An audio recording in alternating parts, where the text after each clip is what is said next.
Dubai के इलाके में सबसे पुराने इंसानी आसार पत्थर के ज़माने से मिलते हैं, जहां लोग शिकार और माहीगीरी करते थे। यहाँ के लोग बुनियादी तौर पर समुद्री वसाइल पर इन्हिसार करते थे और करीबी इलाकों से खुराक और दीगर ज़रूरियात हासिल करते थे। दुबई की तारीख 5000 साल कबल मसीह की है, जो कि पत्थर का ज़माना था। उसके बाद कांसे का दौर स्टार्ट होता है, जो कि 3000 साल कबल मसीह है। कांसे के दौर में दुबई की अहमियत बढ़ने लगी, क्योंकि ये तजारती रास्तों के करीब वाक़ था। खास तौर पर तांबा, जो मौजूदा ओमान के इलाके से निकाला जाता था, यहाँ से मेसोपोटामिया, जो कि कदीम इराक, और वादी सिंध, जो कि पाकिस्तान का हिस्सा है, यहाँ लेकर आया जाता था। कांसे के दौर में बस्तियां ज्यादा मुनज़्ज़म हुई। लोग ज़राअत और मवेशी पालने के साथ साथ समुद्री ट्रेड भी करने लगे। इसके बाद लोहे का जमाना आता है, जो कि 1200 साल कबल मसीह का है। दुबई के साहिली इलाकों ने समुद्री तजारत में अहम किरदार अदा किया। खलीज फारिस के साहिली इलाके बहीरा अरब और दीगर समुद्री रास्तों से जुड़े हुए थे। इनके जरिए सामान का तबादला होता था। 300 साल कबल मसीह में यहाँ मोतियों की तजारत स्टार्ट हुई। इस दौर में दुबई और खलीज फारिस के इलाके मोती की तजारत के लिए मशहूर थे। यहाँ के मकामी लोग समंदर में मोती तलाश करते थे और उन्हें हिंदुस्तान, मेसोपोटामिया और मशरक़ वस्ता के बाजारों में फरोख्त करते थे। दुबई मुख्तलिफ तहजीबों के दरमियान एक अहम तजारती मरकज था, जहाँ मेसोपोटामिया, फारिस, जो कि पहले ईरान था, और वादी सिंध, जो कि आज पाकिस्तान का हिस्सा है, इस सकाफतों का असर देखा जा सकता था। इस्लाम से पहले के दौर में अरब इलाकों में मुख्तलिफ देवमालाई अकायद राय थे। दुबई के लोग भी इन रवायात पर अमल करते थे, जिनमें कुदरती अनासर की इबादत शामिल थी। माहीगीरी और मोती तलाश करना दुबई की मईशत के बुनियादी सतून थे। इस्लाम से पहले दुबई का किरदार बहुत अहम था, क्योंकि दुबई एक छोटे गांव के नाम से मशहूर था। इस्लाम का ज़हूर और इब्तदाई दौर की बात करें तो 7वीं सदी में इस्लाम की रोशनी पूरे अरब खिते में फैल गई। इसने दुबई समेत खलीज फारिस के तमाम इलाकों पर गहरा असर डाला।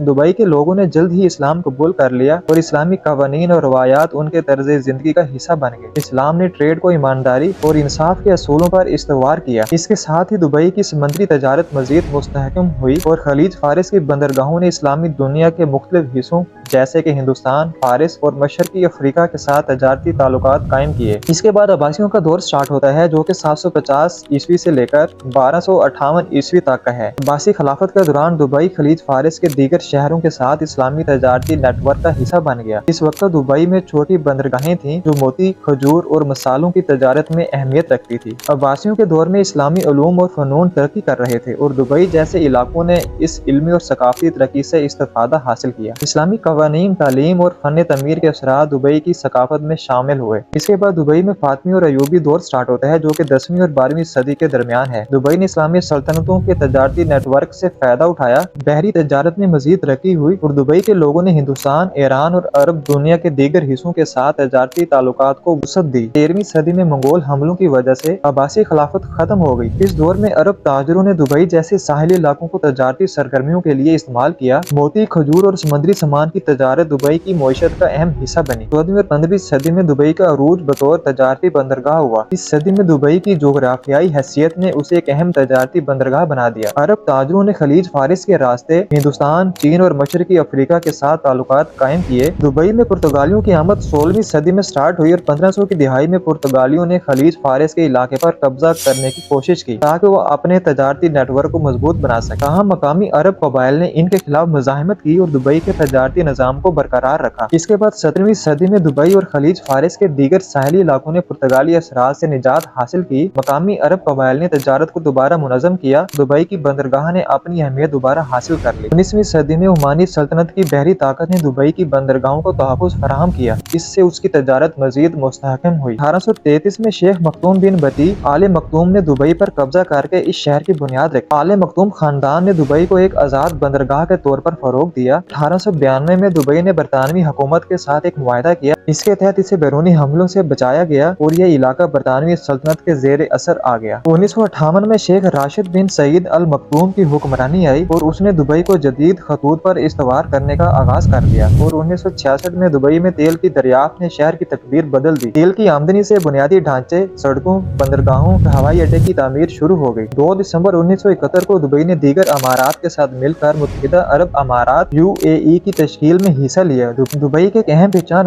1999 में बुर्ज अल अरब होटल का इफ्तिताह हुआ, जो कि दुबई का आलमी शोहरत याफ्ता निशान बन गया। और उसके बाद 2010 में दुनिया की बुलंद तरीन इमारत बुर्ज खलीफा का इफ्तिताह दुबई की आलमी हैसियत का मजर था। दुबई ने अपनी इस्लामी रवायात को बरकरार रखते हुए दुनिया भर से आने वाले अफराद के लिए एक आलमी शहर के तौर पर तरक्की की। मुख्तलिफ कौमों के लोग दुबई में आबाद हैं, इससे ये एक मतनू और कसीर और सकाफी शहर बन चुका है। अगर आपको ये वीडियो पसंद आई तो हमारे चैनल रिवील बॉय को सब्सक्राइब करें और बेल आइकन जरूर दबाएं ताकि आप मजीद वीडियो देख सकें। Thank you for watching. Allah Hafiz.